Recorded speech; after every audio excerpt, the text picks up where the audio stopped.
You're listening to the Assembly Call IU podcast and postgame show, the place where Indiana fans across the globe hang out online after every IU basketball game. Join us for our live broadcasts on Thursday nights and immediately following every IU game at our website, assemblycall.com. That's assemblycall.com.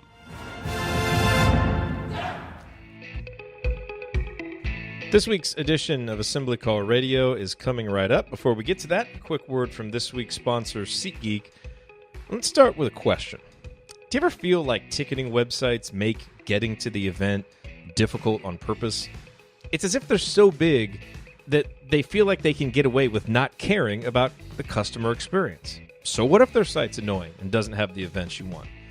The real question is, how easy could it be if those ticketing sites actually cared? So, why is SeatGeek better than the rest? Well, a quick look at the App Store shows over 50,000 five-star reviews. How's that for customer satisfaction? And they get these reviews because they provide a better process. SeatGeek pulls together millions of tickets from all over the web. Then it rates each deal on a scale of 1 to 10. And finally, SeatGeek displays these deals and the tickets on an interactive seat map so you can see exactly where you'd be sitting. SeatGeek breaks down the details. Green dots mean good deals, red dots are overpriced, and every purchase is fully guaranteed so you can shop for tickets with confidence. As I've told you many times, I have the SeatGeek app on my phone. It is by far the fastest and easiest way to find tickets. I found tickets for a concert my wife and I are going to go to there. I'm going to do it again later this summer because we're going to try and go to a lot of concerts this summer. So I'll be using the SeatGeek app when I get those, and that's why I recommend that you should as well. And here's the thing, SeatGeek will even give you $10 off your first SeatGeek purchase. All you need to do is use our promo code. So download the SeatGeek app today and use the promo code ASSEMBLY for $10 off your first purchase. That's promo code ASSEMBLY for $10 off your first purchase. All right, and now here is this week's edition of Assembly Call Radio.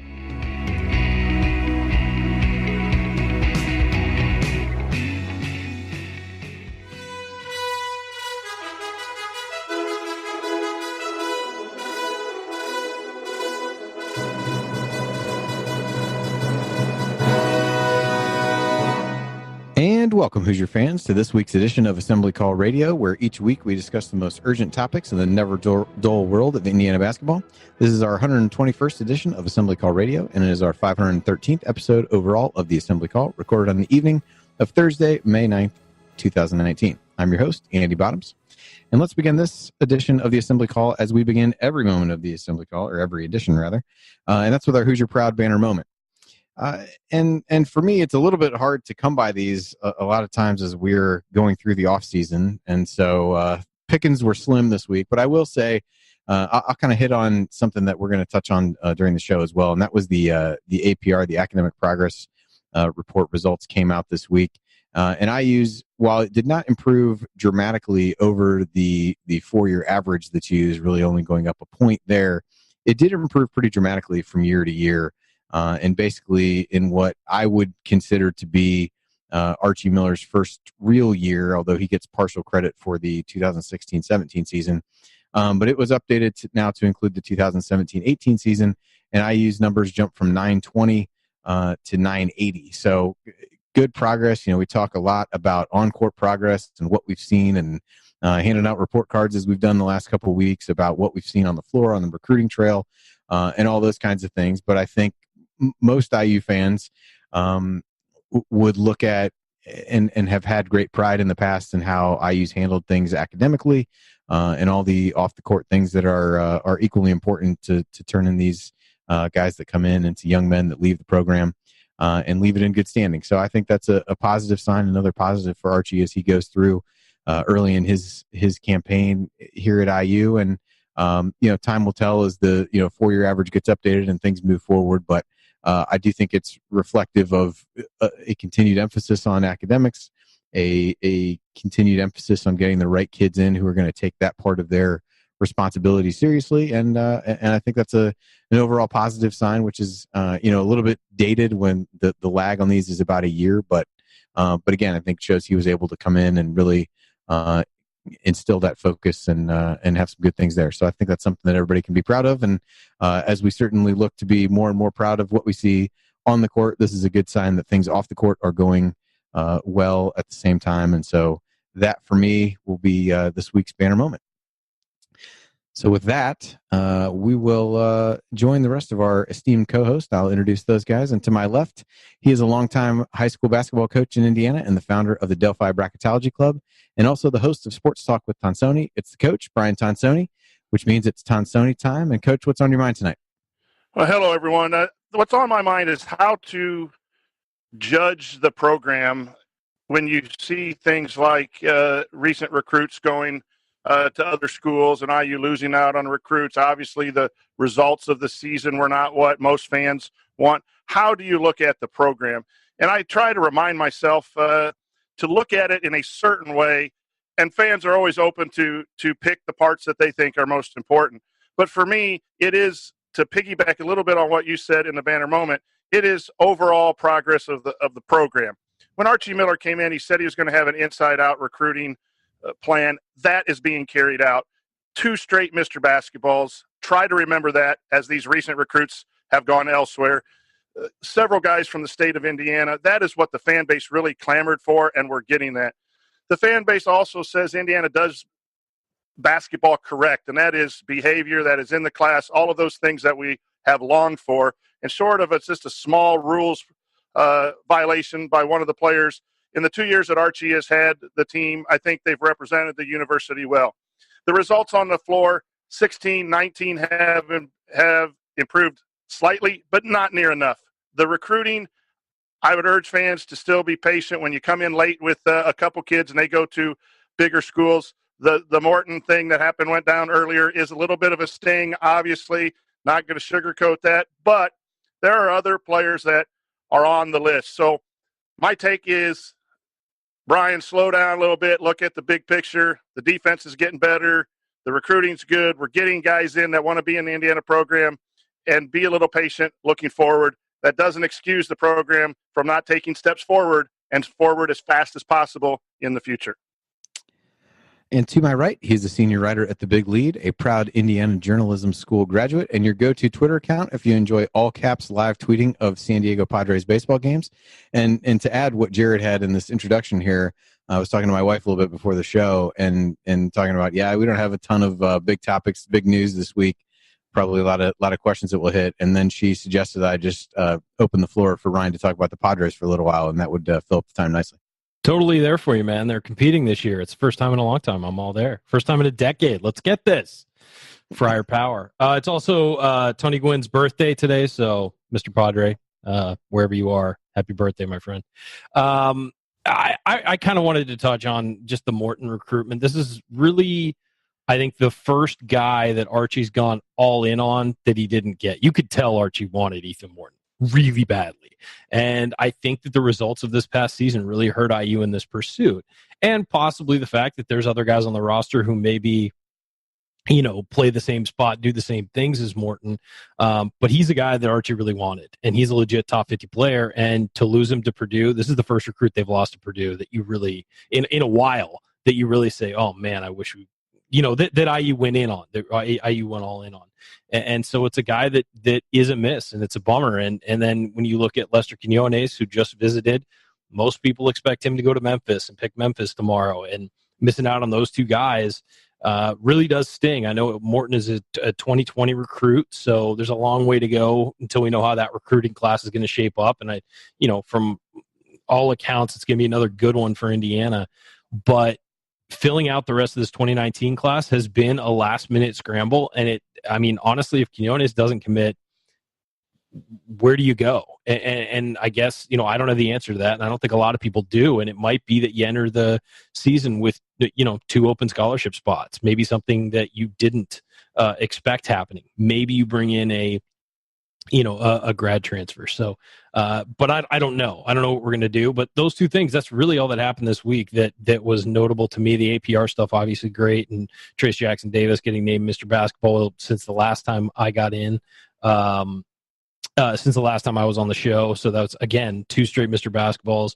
They're recruiting well. It's just you kind of feel like they went all in on a couple guys and didn't get them. And I think coming in late with Quinones has a lot to do with why they missed. on this, but at the same time, you really want to see the program looking like it can go pick and choose who it wants when it wants them, and that's going to come with success on the court as well. This program has everything off the court you want. You want to start having that success on the court, so it makes things like recruiting easier, and then with that, it just starts to perpetuate because you have the talent and you have everything else in place. All right. Well, here's what we're going to talk about this week. We'll talk a little bit more about some of the recruiting. You guys alluded to a couple things. So we'll talk about that and maybe what comes next for IU in light of the, in one case, a recent decision, in one case, an anticipated decision.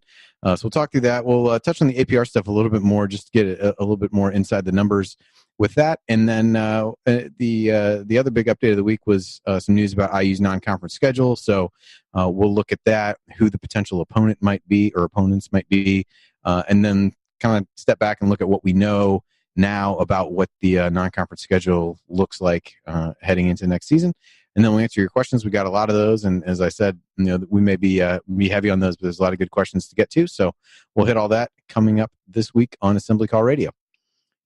So from a recruiting standpoint, both Coach and Ryan alluded to this. Ethan Morton announced just before we came on that he would be going to Purdue. That was pretty widely speculated in recent days that was going to be the case. That was a guy who IU had gone in on quite a bit. There's no truth to the rumor. That's why Jared is not on the show. He is outspoken about his love of Ethan Morton and all the things he heard about him and his communication on defense. No truth to the rumor that is why Jared is not here. That he made some kind of last-ditch effort to go and get Ethan Morton to commit to IU. Ryan is trying to add something clever, but he's muted himself. So we're not saying that's not why he's here. It's definitely not why he's here, though. Yes, absolutely. Absolutely. So we have that. And then, as Ryan mentioned, we're recording this on Thursday night. Friday, Lester Quinones is announcing his decision. I think the last I saw, the crystal ball is 100% Memphis. There have been some questions raised about the number of scholarships they're giving out and how many they have and all those kinds of things, but I'm not sure in this case if they get a chance to get him. It certainly feels like we'll accept your commitment and figure it out later type of thing. So I guess with that, we had a question come in from Tyler, and he basically said, guess we're probably done with 2019 recruits. With that being said, do we start the season with 2, 1, or no open scholarships? So I had kind of written down if there are any other additions on the grad transfer market potentially. Somebody Matt also asked if IU was looking at former Iowa guard Isaiah Moss.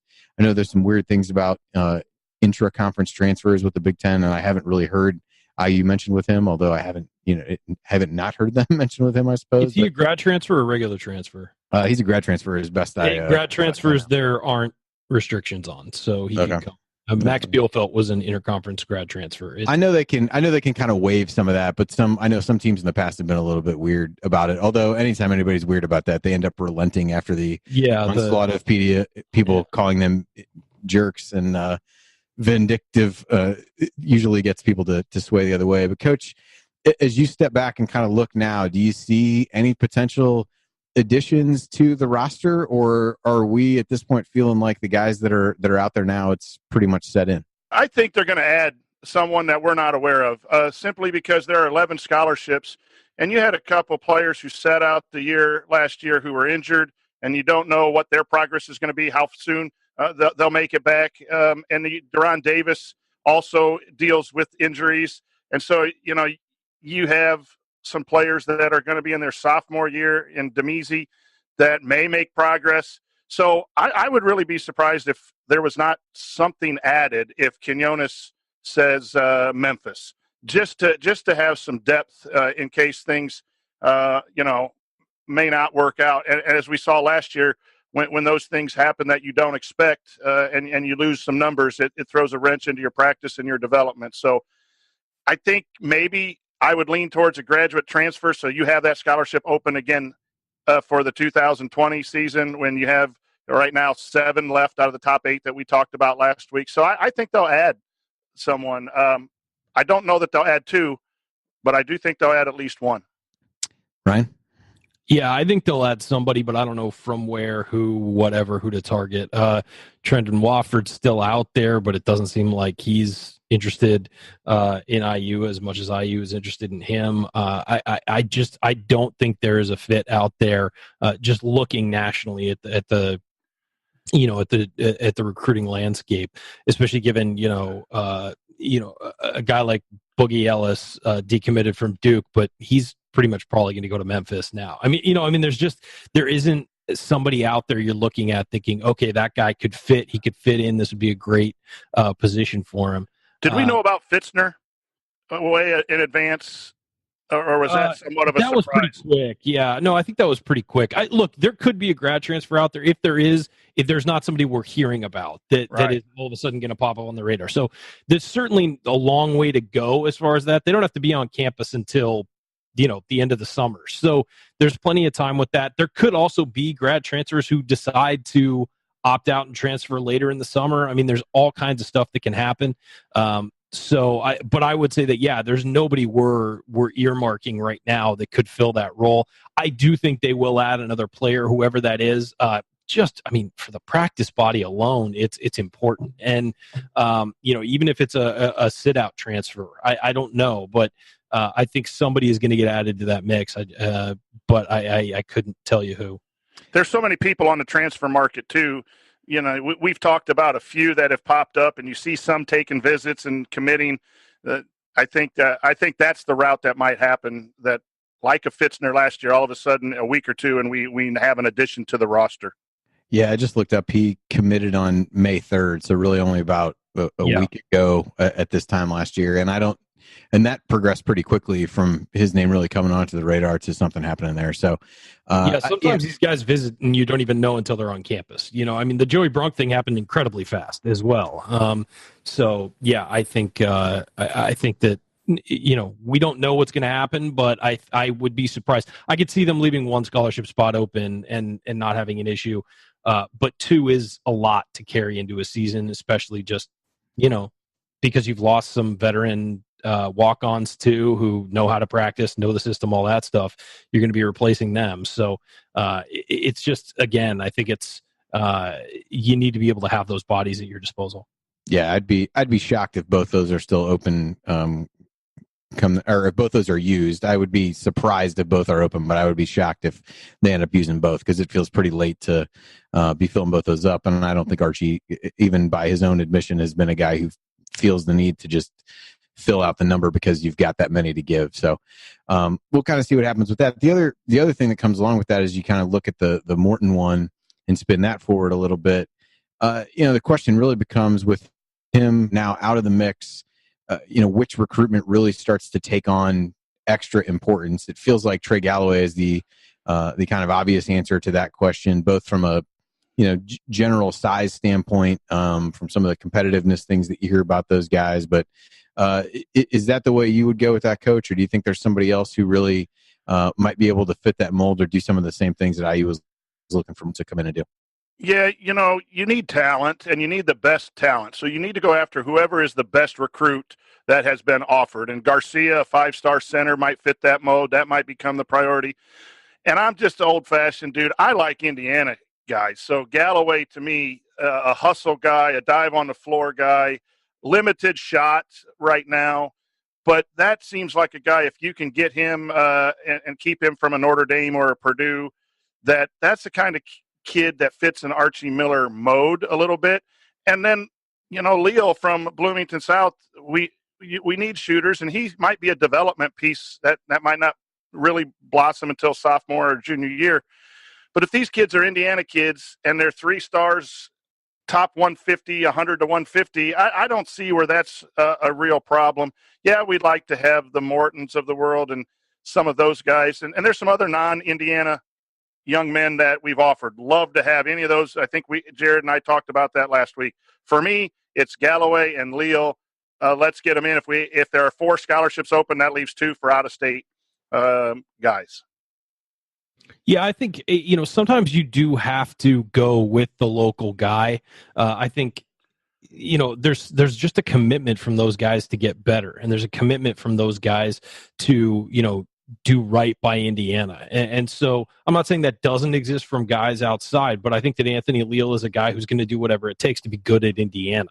And so I think that with a guy like Morton gone, you do need to find a shooter. And I think that Leal is a guy who maybe doesn't have the quickest feet in the world, maybe isn't the best defender in the world, but you can work on him and make him better. And I think that he's a guy that they're going to probably wind up, I say have to take. Indiana never has to take anybody, but that's just kind of how it feels. Is like, go take that guy. That guy wants to be at Indiana. He's been waiting for his Indiana offer. He finally got it. I think that that's a guy that they should bring in, especially if you've got extra rides open. You can afford to spend one on a guy who maybe isn't going to make a huge impact. That's a guy who in his senior year is going to be knocking down threes against you when you play Butler or Purdue or Notre Dame or whoever, if you don't bring it, if you don't get him. So I think that, I know that's a very specific one game thing, but it's the kind of guy who can do that kind of stuff for you in the end. And so I think that Leal's recruitment's going to take off. I think Galloway is another guy whose recruitment is probably going to be accelerated at this point. But again, a lot of these things won't be hashed out until early fall, maybe late summer, as these guys take their visits and get to know the coaches better. But I think that both those guys are really become far more important with Ethan Morton picking Purdue. And again, if you go into next year with 4 or 5 scholarships now, including the guys who are going to leave, and you have a lot of open scholarships, you can afford to take it on guys who maybe don't have the highest ceilings in the world, but are winning players. You just got to find more guys. And I'm really high on Armaan Franklin. I just think he wants to be at Indiana. He's a fighter too, man. Yeah, that kid is a street brawler. I love it. And his mom's cool too. So, added bonus. But I may be wrong, because you need talent. You can't just win with 3 stars from Indiana that love being in Assembly Hall. I get that, but it does mean that you have a better chance. And I think there's just great examples in the college game of pieces fitting together, making a team and making a run in the NCAA tournament. So that's my hope. Yep, I would agree. So it'll be interesting to watch how this plays out in light of recent events, and we'll keep you up to date with all that as we move forward. So coming up next on the Assembly Call, we're going to touch on the APR stuff a little bit more. I had a couple questions that I saw in the chat and wanted to get into that just a bit more. And then we'll look at the non-conference schedule news and where that sits at this point in the offseason, and we'll hit that next. So stick with us here on the Assembly Call.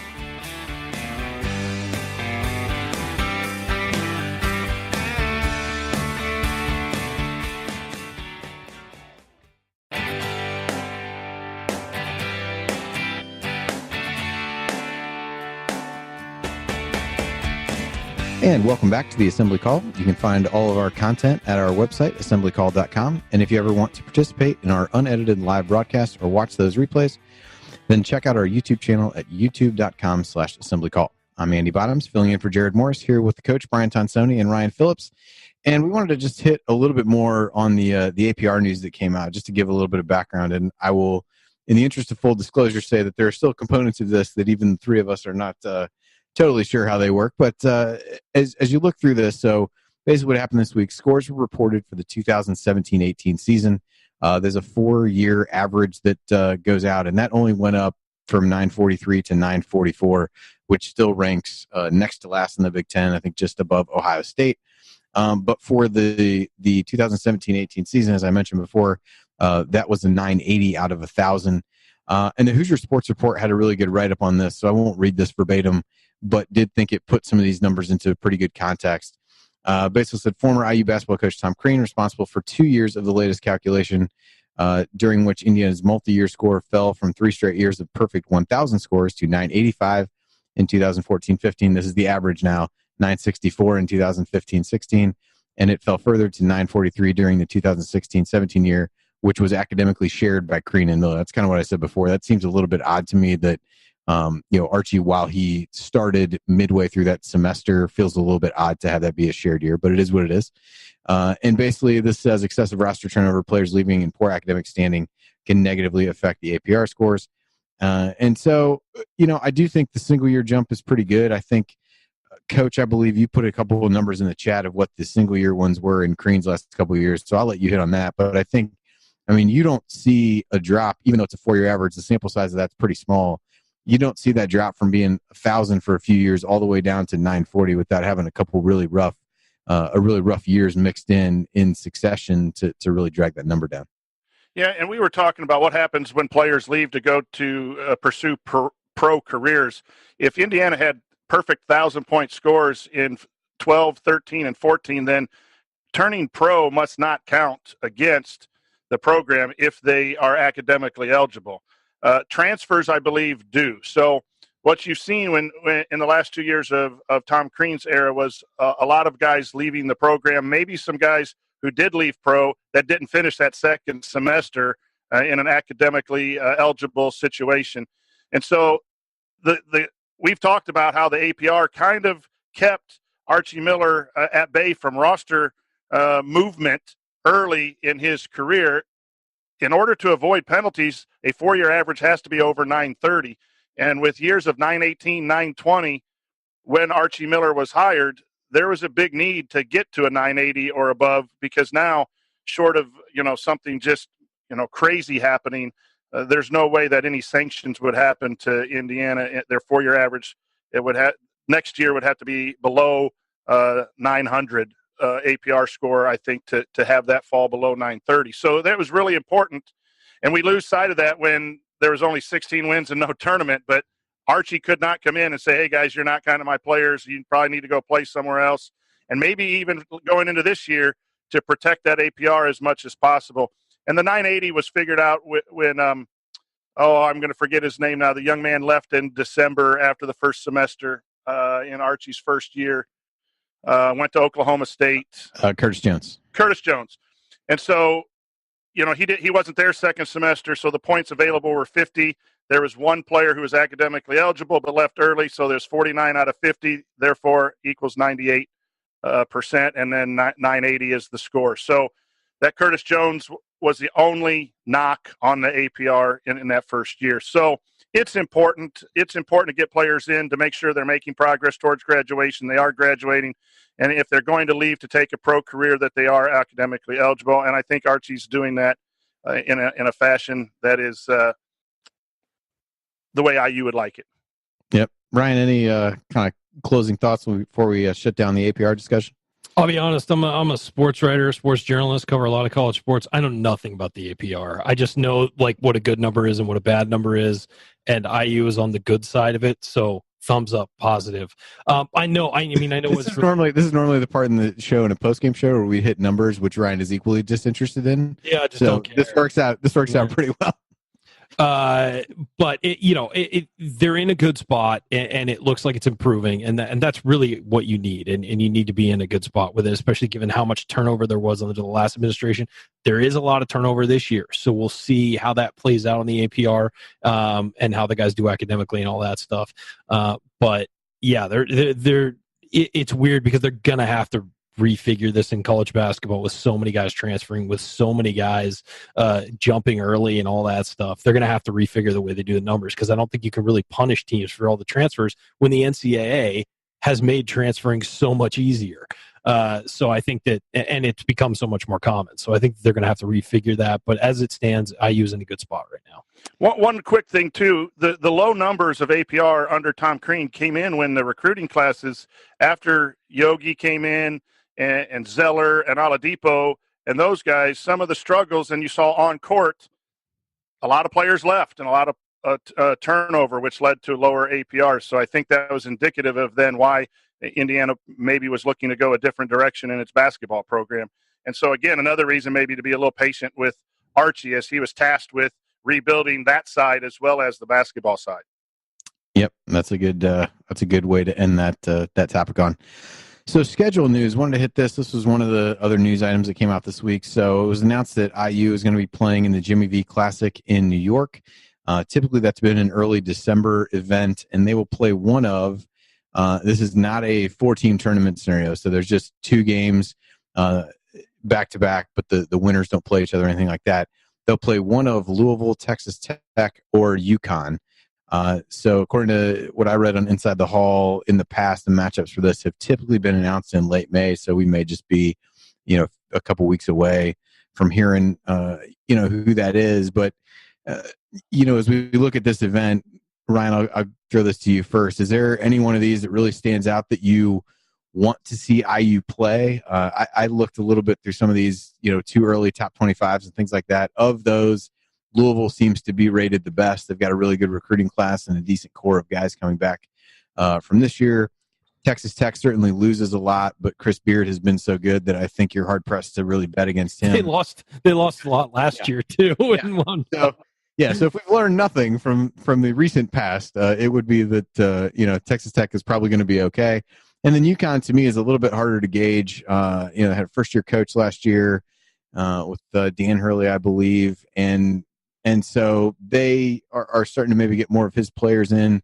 But I would say a little bit harder to assume that they'll be a great team. So anybody preference-wise for you to play, Ryan? Would you rather play somebody you think you can beat, or would you rather play, a Texas Tech or a Louisville?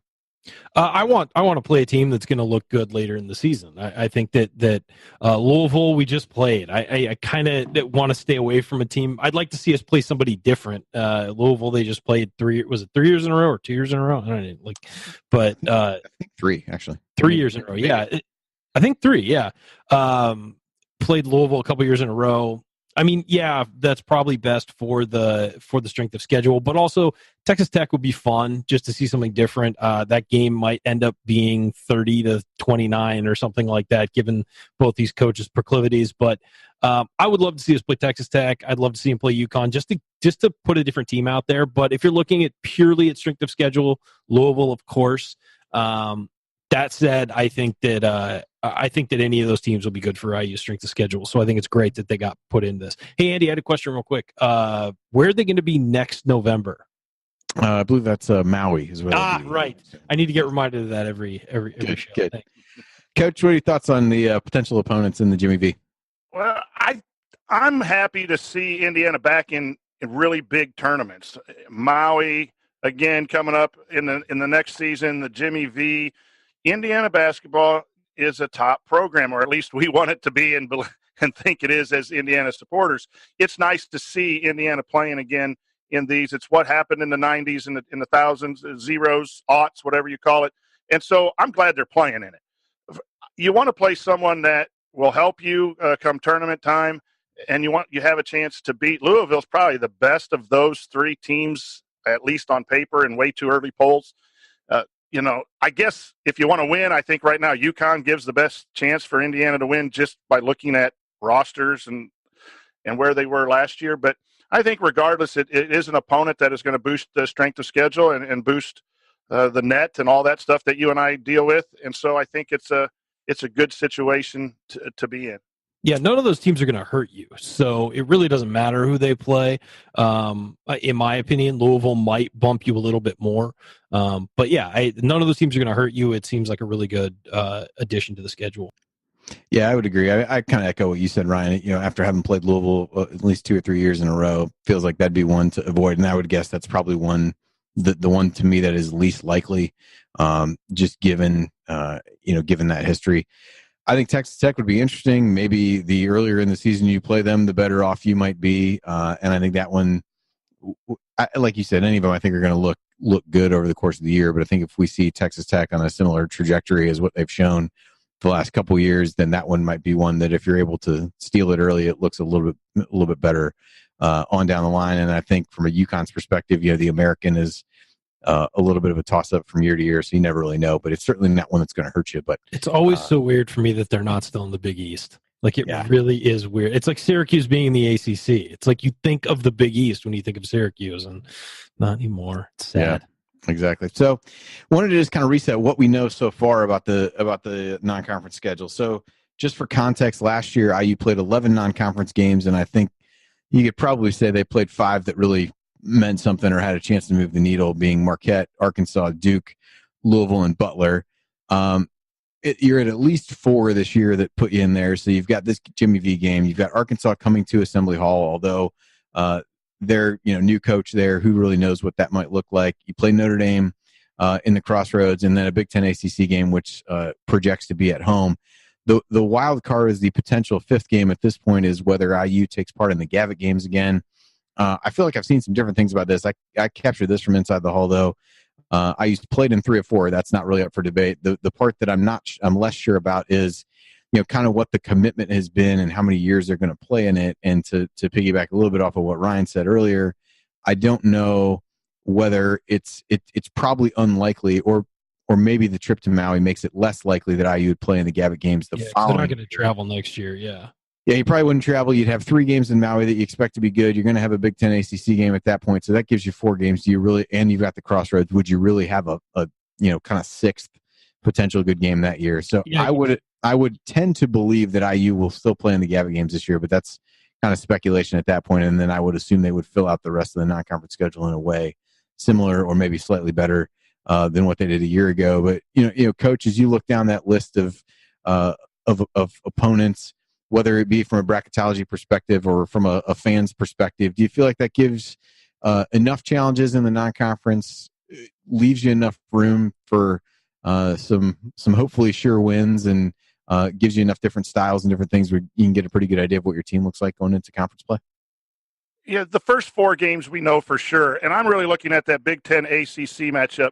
I understand that Indiana is a blue blood program, and we want it to be there. But playing Duke several times and North Carolina several times, I'd really like to see a 4, 5, 6, 7 ranking team in the ACC come into Assembly Hall. Feed us Wake Forest, but from a bracketology standpoint of Virginia Tech with the new coach, Clemson, I do not want to see Syracuse because of the matchup early in the season playing against that zone. But I think there needs to be something different for us, both from a bracketology and a fan standpoint, that where our program is at, it would be nice to have, not that we don't have a chance against a Duke, but play someone, if we're supposed to be anywhere from 6 to 10 in the Big Ten, let's play someone 6 to 10 in the ACC and see where we're at and get something that'll add. The Gavitt game's up in the air. If we play this year, then we're done for the next 3 years. So they might even spread that out a little bit more. And I think someone in the chat room said that they've heard that we're not playing next year. So I think Gavitt games are up in the air. But then the question becomes, Andy, do you want to play that 5th, big game for an opportunity? Or I would probably rather see play a couple of mid-majors, 100, 200 net type of teams home, and maybe even on the road, to build that number resume that we use as bracketologists if you're not going to fill the Gavitt games with another brand name. Now, from a fan standpoint, you want brand names coming into Assembly Hall, but we should have Arkansas and the Big Ten ACC coming in the preseason. So that's my thoughts and wonders as we move forward on the schedule. Yeah, I kind of wonder if you don't play in the Gavitt games, because I feel like I've read different things about it's a minimum of 4 years, but I think they wanted to play at 5. I'm not really sure, but if you didn't play that road game and the Big Ten ACC game was at home, you could easily have a scenario where you don't have any road games in that scenario.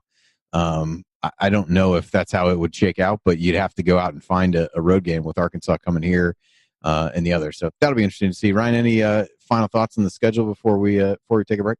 Yeah, I mean, based on the selection committee's criteria this year, they should just play a bunch of 200-level teams and forget all these high-level games and just play in the Big Ten. We don't know what's going to matter, what's not, but I think that we all saw this year that the number of wins is the most important thing to the committee. And so I just want them to be able to rack up some wins. Yeah, you don't want to play 300-level teams, of course not. But, if you're going to fill out the schedule, you've got some tough games, and then you've got the Big Ten. I think you probably aren't going to be harassed if you fill it out with some lower-tier teams. I agree with Coach, though. I'd love to see him play some MAC teams, some American teams, some lower-level Missouri Valley. Missouri Valley, like teams in that tier of a conference, but you don't have to play the best team from that conference, but playing teams that aren't, from one bid leagues maybe necessarily, but teams that are sort of maybe leagues that are on the bubble of 1-2 bid. So I think that's the smart way to go. Yeah, well, it'll be interesting to see how that plays out. Yeah, it is funny when you look at that, kind of that swing of the Gavitt games, whether you play it or not. It's hard to look back at the selection process from last year and not say, man, I'd really rather play somebody else that I think I could beat, as opposed to, taking a road game that maybe helps you down the line, although you're going to have an early Big Ten road game in December against somebody. Do you it's the value you place in being able to get that other road win or another road opportunity versus does it just matter that I win games? And so, again, 1 year sample size using the net might push you in one direction. Well, I guess we'll see whether the coaching staff takes it that way or not. But that'll do it for that segment. Then coming up next, we're going to answer your questions. We got a lot of good ones, so stick with us here on the Assembly Call. We'll be back after this.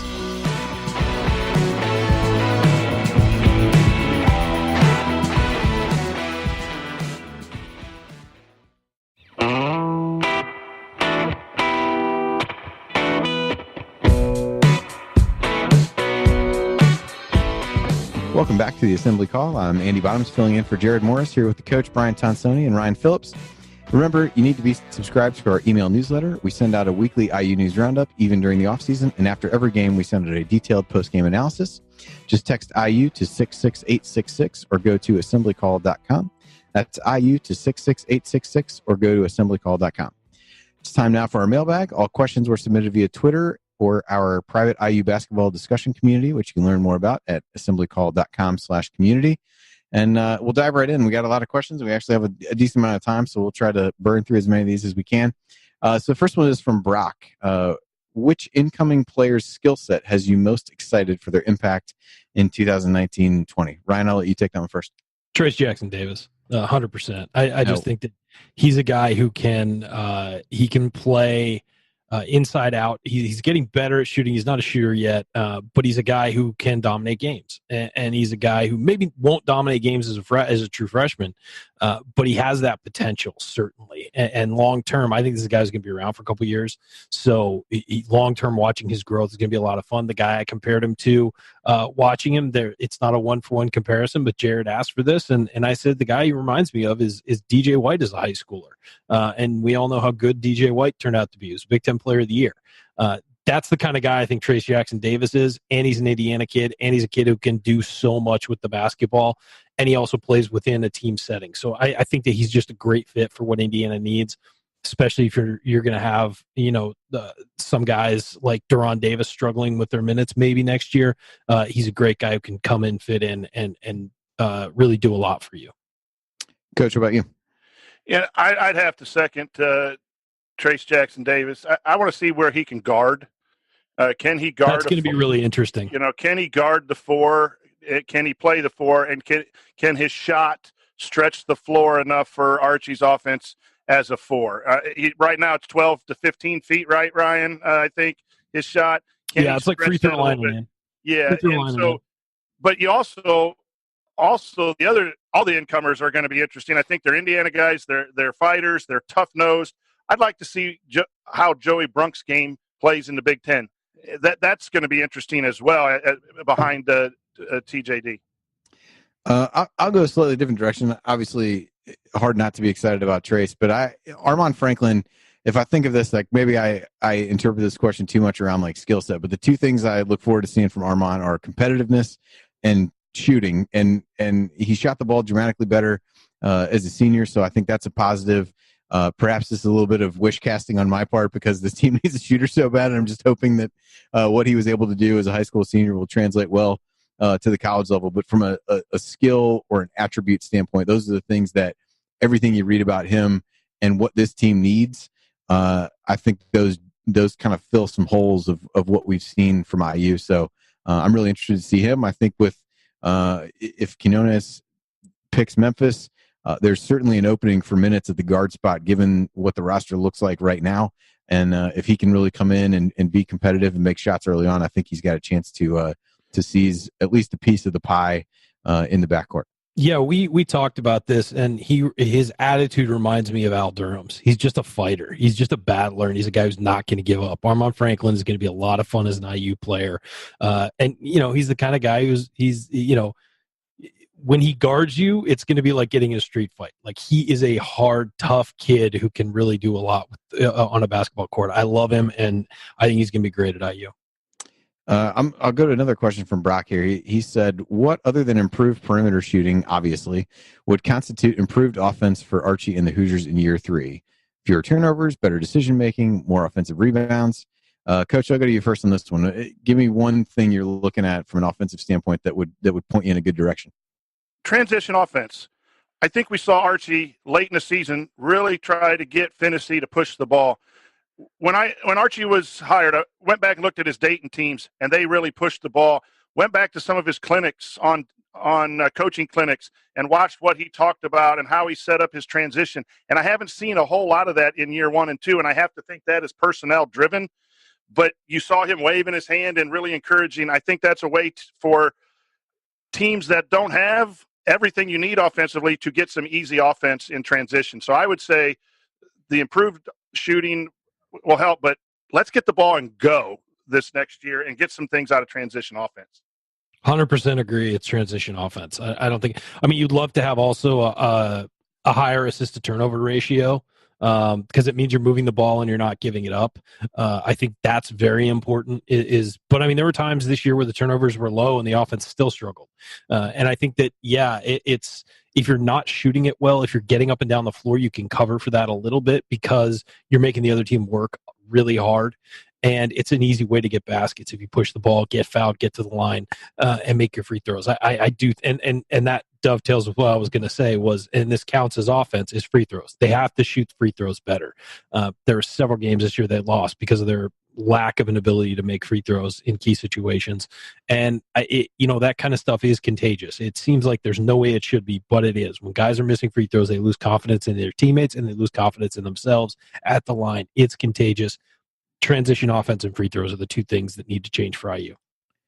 Yeah, I'd throw turnovers in there along with 3-point shooting, of course. I think we've certainly seen pretty big improvement from a turnover percentage standpoint. I mean, jumping from rankings during in a couple years from being 322nd to 133rd. But I do think for a team that is likely to be, and it goes along a little bit with what you guys said with transition, in a team that is likely to still be somewhat limited from a shooting perspective, every possession becomes a little bit more important because you're just not that adept at making shots. And that's why, as you guys said, transition offense becomes important because you're able to get some things, get the defense scrambling and trying to recover in those situations. I think all of that really ties together, taking care of the ball, finding the open man, having guys knock down shots. That brings the assist rate up that you talked about and being able to, kind of play fast, read things and take advantage of that. And I'm somewhat curious to think about, had Finney not suffered the concussion in the middle of the year, and some of those things, if the trajectory the team was on would have landed them maybe in the top 100 in turnover percentage. But I do think there were, sections of the season where that still continued to be a problem area for them. Let's go to Ben's question. If you guys could go back and relive one moment in IU basketball history that you wanted to be a part of but couldn't in person, what would it be? Coach, what stood out to you on this one? I think I'm going to have to say the Watt shot. I was coaching and watching it on an internet game breakdown, so I just know the shot went in. I didn't even see it on television in the locker room. That's probably it. As the oldest member of the crew here, I'd like to have gone back and been at the 1976 championship, undefeated, beating Michigan in Philadelphia. I would have loved to have been there live. Yep. Ryan? Watch out for me, for sure. I know yours is going to be the Killingsworth dunk, of course, but the watch shot is... If only I could have lived that in your shoes. I know, right? It would have been amazing. Did you know I worked for the IDS? Wow. Yeah. We have to tell us that story sometime. I look forward to hearing it. No, it's the watch out for me, for sure. That's a perfect moment, for an IU fan. Because, if it had been any other team, it'd be one thing, but beating Kentucky with that team and that in that situation and all that, it was perfect. Yeah, that's probably what I would pick. Honorable mention, Bill Murphy, I think, replied to the tweet and said he wanted to be at the 1940 championship because that was the only one he didn't see in person. Way to brag, Bill. Yeah. I would say the watch shot, partly because what I was doing at the time of that was working in like a terrible work scenario where I was and didn't get to. I was listening to Fish, so at least I heard it that way. The other one I think would be 87, being in New Orleans, being able to go out to Bourbon Street, celebrate the championship. I think that would be a pretty cool one as well. Obviously, honorable mention to the Killingsworth dunk there, Ryan. Of course. Yeah, thank you. Runner-up for me would be 87, of course, yeah. Yeah. Well, we might as well hit this question from Phil. Who stole the fish out of Showalter Fountain in 1987? Coach has been on record as having kissed a random woman at that point. So I mean, he seems to be a potential suspect for stealing something like this. But Coach, you got any leads for anybody on what might have happened to the fish? You do know that the camera is tight here in the man cave because I don't want everything that is potentially in the man cave to be out for public consumption. And I was in the fountain in 1987. And other than that, I plead the fifth, and I don't understand anymore. Nice. All right. I'm going to circle back to this question from Rick. He said, do you think IU is a bit undersold for next year? Because if, and maybe a big if, Jerome and Race are healthy, it's almost like 2 more new recruits. Ryan, what are your thoughts on that? Is it potential that IU is underrated, and that is one of the reasons coming into the season next year? Of course. I mean, I've said it since the beginning that I thought next year's team was going to be better than this year's team. But if you step back and look at it, you lose your top 2 players, and you think there's no way they're going to be better. But I actually think they will be if everybody's healthy and everything works out the way it's supposed to. You lose, Romeo Langford and Juwan Morgan, and you look at that and you think, oh, God, they're going to take a step back. And I think that's nationally what people are saying. But those people don't, when they make these lists about how good teams are going to be and all that, they're not seeing daily what we see with this team and what we're hearing about these guys. And Race Thompson is going to be a real big part of this team, and he barely played this year. Rob Finney is going to take over as the point guard full time, and he was out for a long stretch this year. There's lots of stuff in there that's positive about this team moving forward. Deron Davis hopefully will be healthier, in better shape, all that. So yeah, I think that is definitely part of it. Is that naturally they don't know about the guys that we know about, and that we are expecting to make big gains next year and in the offseason. Coach, what about you? And Juwan Morgan averaged 7.7 points a game as a sophomore, and Indiana lost 3 players to the pros, and he averages 16.5 the next year. So there are jumps like that happen that people nationally don't know. And then also look at teams in the tournament this year. There were several teams, Purdue, Texas Tech, who graduated 4 starters and was able to put pieces back together. I'm not saying that's going to happen to Indiana, but sometimes surprises happen, or sometimes growth happens that is not predictable by paper. I think I'm trying not to, as I've probably done so many times in the last couple of off seasons, like talk myself into this team being better than it would appear to be. So I might be on the more pessimistic side of that, but I think it's a reason. It's at least another question and an unknown that's there that might make things a little bit different than what most people would believe. So I think in that regard, it's a fair question. I'm just trying not to fall into the same trap as we have in the last couple off seasons. But that'll do it for this week of the Assembly Call. If you want to see us do the show live, join us at assemblycall.com on Thursday nights for the live broadcast of our Assembly Call radio recording. And you can always subscribe to our podcast by searching for Assembly Call wherever you listen to podcasts.